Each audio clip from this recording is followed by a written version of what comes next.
Hi friends, welcome to Telugu defence news.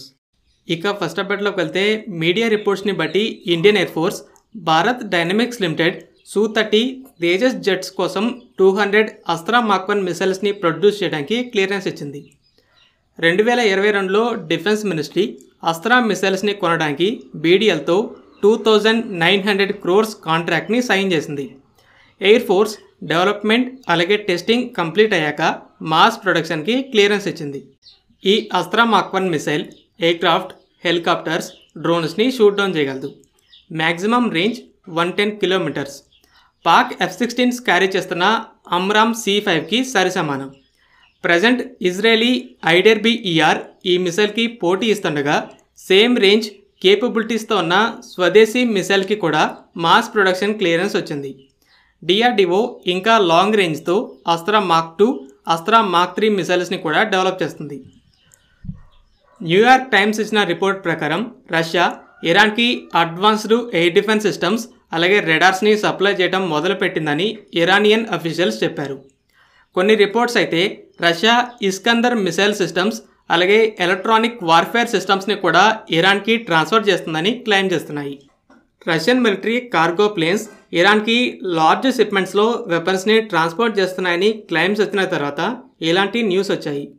ఇదే టైంలో Russian security council secretary Sergei Shoigu ఇరాన్ని విజిట్ చేసి ఇరానియన్ ప్రెసిడెంట్ కొంతమంది హై ర్యాంకింగ్ మిలిటరీ అఫీషియల్స్ని కలిశాడు. రష్యా యుక్రెయిన్తో యుద్ధంలో ఇరాన్ మీద డిపెండ్ అవుతున్న విషయం తెలిసిందే.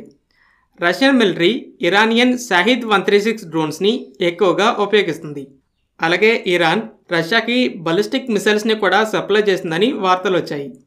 ఓవరాల్గా రష్యా ఒక పక్క యుద్ధంలో ఉండి అది కూడా ఇరాన్ ఇజ్రాయెల్తో యుద్ధం చేయడానికి చేరువలో ఉన్న టైంలో ఇరాన్కి వెపన్స్ని సప్లై చేసిందంటే ఇది చాలా బిగ్ డెవలప్మెంట్. ఇజ్రాయెల్ వైపు అమెరికా, ఇరాన్ వైపు రష్యాలు పొజిషన్ తీసుకున్నాయి. ఇరాన్కి అయితే తమ అలైస్ అంటే ప్రాక్సీస్కి కాన్ఫిడెన్స్ ఇవ్వాలంటే దాడి చేయడం తప్ప ఇంకో దారి లేదు. మరి ఏం జరుగుతుందో చూడాలి. లాస్ట్ మంత్ ఇరాన్తో సంబంధం ఉన్న ఒక పాకిస్తానీ నేషనల్ ఆసిఫ్ మెర్చెంట్ అమెరికాలో అరెస్ట్ అయ్యాడు. అమెరికా ఇతను డొనాల్డ్ ట్రంప్ని అలాగే వేరే పబ్లిక్ అఫీషియల్స్ని కూడా చంపడానికి ట్రై చేశాడని చెప్పింది. మెర్చెంట్ ఇరాన్లో కొన్ని రోజులుండి తర్వాత పాకిస్తాన్ నుండి అమెరికాకి వచ్చి హిట్ మ్యాన్ని రిక్రూట్ చేయడానికి ట్రై చేశాడు. అయితే అతను కాంటాక్ట్ అయిన వ్యక్తి FBI ఏజెంట్ అని చెప్తుంది. తర్వాత ఇతను అండర్ కవర్ లా ఎన్ఫోర్స్మెంట్ అఫీషియల్స్ని హిట్ మ్యాన్ అనుకొని కలిసి $5,000 అడ్వాన్స్డ్ పేమెంట్గా ఇచ్చాడు. ట్రంప్పై అసాసినేషన్ అటెంప్ట్ జరిగిన ర్యాలీ జూలై 13న జరిగితే ఎవిడెన్సెస్ గ్యాదర్ చేసి జూలై 12నే ఇతన్ని అరెస్ట్ చేశారు. థామస్ క్రూక్స్ అనే 20 ఏళ్ల కుర్రాడు ట్రంప్ని షూట్ చేయగా సెక్యూరిటీ ఫోర్సెస్ అతన్ని వెంటనే షూట్ చేసి చంపారు.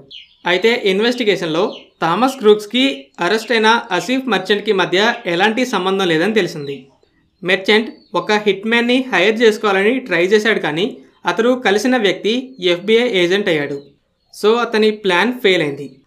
అయితే ఈ విషయం ద్వారా అమెరికా ఇరాన్లో ఉన్న కీ ప్లేయర్స్ని ఎలా అసాసినేట్ చేస్తుందో ఇరాన్ కూడా అలాంటి ప్రయత్నాల్లోనే ఉందని అర్థమవుతుంది. ఫ్రెండ్స్, ఈ వీడియో మీకు నచ్చినట్లయితే లైక్ చేయండి. అలాగే మరిన్ని ఇంపార్టెంట్ డిఫెన్స్ అప్డేట్స్ కోసం మన ఛానల్ని సబ్స్క్రైబ్ చేసుకోండి.